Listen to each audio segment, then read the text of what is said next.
সন্ধ্যা বন্ধুরা, আজকে সাজুগুজু করে বেরিয়ে পড়লাম কারণ ঘরে আর ভালো লাগছে না একদমই। আর আকাশে মেঘলা মেঘলা একটু একটু বৃষ্টি হচ্ছিল, তো তার মধ্যে আমি বেরিয়ে পড়লাম কারণ ভাবলাম একটু মনটাকে চেঞ্জ করে আসি। তো বাইরে বেরোলে মনটা অনেক হালকা, অনেক চেঞ্জ হয়ে যায়, ভালো লাগে, মনটা হালকা হয়ে যায়। তো দেখো বেরিয়ে পড়লাম। আর এদিকে দেখো এই যে গাছ, রাস্তায় যেতে যেতে দেখছি গাছটায় কি সুন্দর বেগুনি কালারের ফুল ফুটেছে, কি ফুল জানি না। তো খুব ভালো লাগলো, একটু দাঁড়িয়ে আমি একটু ভিডিও করে নিয়েছি করে। আর এই যে সাইডে হচ্ছে গ্যাস গোডাউন। তো আর আমার এত ভালো লাগছে ফুল দেখলে আমি দাঁড়িয়ে পড়ি। তো যাই হোক, এখান থেকে একটু ভিডিও করে চলে এলাম মাঠে, ফাঁকা মাঠে একটু হাওয়া খেতে, মনটাও ভালো লাগলো।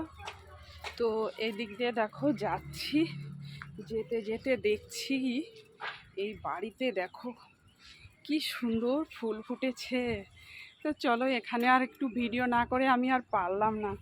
তো চলো, কেউ আছে কি না কি জানি, ভয় লাগছে লোকের বাড়ি ঢুকে ভিডিও করতে, আবার কিছু বলে না দেয়। কিন্তু তবুও আমি একটু যাই কারণ গেটটা খোলাই আছে দেখো।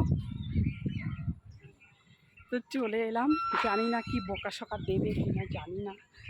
দেখো এই ফুল গাছটা দেখে আমি জাস্ট পাগল হয়ে গেছি, পাগল হয়ে গেছি। মানে ইয়েলো ফুল, এত ভালো লাগছে না দূর থেকে। এর আগেও আমি একদিন ভিডিও করতে এসেছিলাম এখানে, তো মনে মনে ভেবেছিলাম কবে যে এখানে একটু ভিডিও করব। দেখতেই পাচ্ছ কত সুন্দর লাগছে। তো এই যে বাড়িটা দেখো, আর এই যে ফুলগুলো। আমি ফুল তো ভীষণ ভালোবাসি, আমি কেন সবাই ভীষণ ভালোবাসে ফুল, আবার কে না ভালোবাসে বলো, ফুলকে সবাই ভালোবাসে। তো চলো, আমি তো জাস্ট ফিদা হয়ে গেছি, আমি পাগল হয়ে গেছি ফুল দেখে, আমি আর থাকতে পারছি না। তো চলো, কেমন লাগলো আজকের ব্লগটা অবশ্যই কিন্তু তোমরা জানিও, ঠিক আছে? এখন আমি যাই বাড়ির দিকে। বাপে বাপে, পারমিশন না নিয়ে ঢুকে পড়েছি, বুঝতেই পারছো কতটা রিস্ক। কেউ যদি একটা কথা বলে দেয় তখন কেমন লাগবে বলো, প্রেস্টিজটা ডাউন হয়ে যাবে। তো চলো, ভিডিওটা এই অবধি, কেমন লাগলো অবশ্যই জানিও। টাটা।